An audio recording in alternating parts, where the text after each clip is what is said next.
Most people don't fail because they try and lose. They fail because fear convinces them to live a smaller life than they were capable of.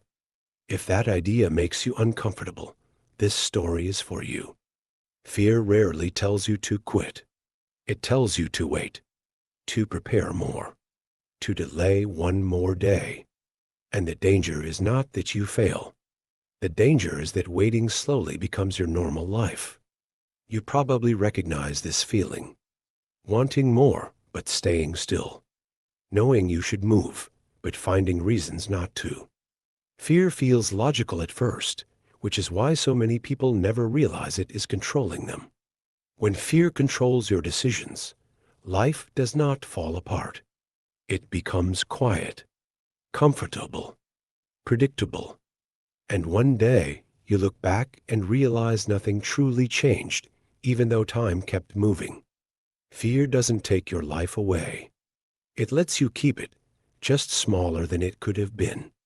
And that is why it's so dangerous, because it doesn't feel like losing at first. Fear survives by making delay feel responsible. It tells you that later will be safer, smarter, easier. But later rarely arrives, and when it does, fear simply asks you to wait again. Most people think they are avoiding risk. In reality, they are avoiding discomfort. And discomfort is the price of every meaningful change. Many believe confidence must come first, that once they feel ready, they will act. But confidence does not appear before action. It is built by action, not by thinking. This is where fear feels strongest. You want change, but you want safety. You want growth, but you want certainty. Fear keeps you stuck between those two desires. Staying still feels safe in the moment, but it slowly teaches your mind something dangerous, that avoidance is easier than effort. Over time, that belief becomes hard to break. Doing it scared does not mean feeling brave. It means moving forward while fear is present. Fear does not need to disappear for progress to begin. The strongest people are not fearless. They simply learn that fear does not get to decide their actions.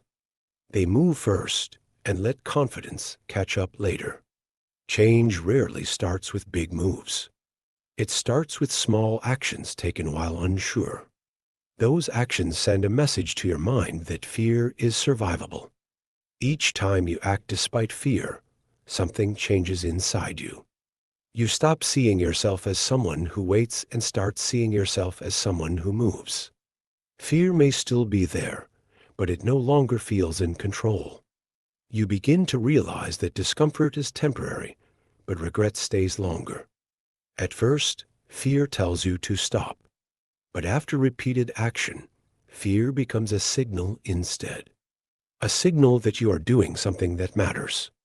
The more you act while scared, the weaker fear becomes.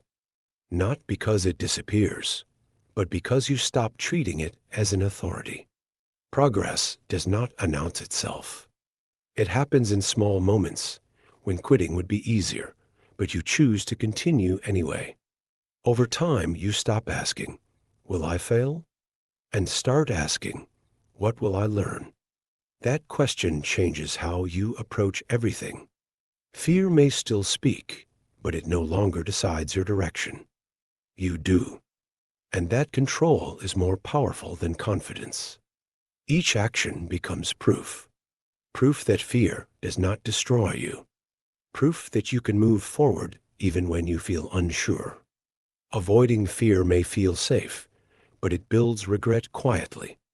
Acting while scared builds strength slowly. Only one of those helps you grow.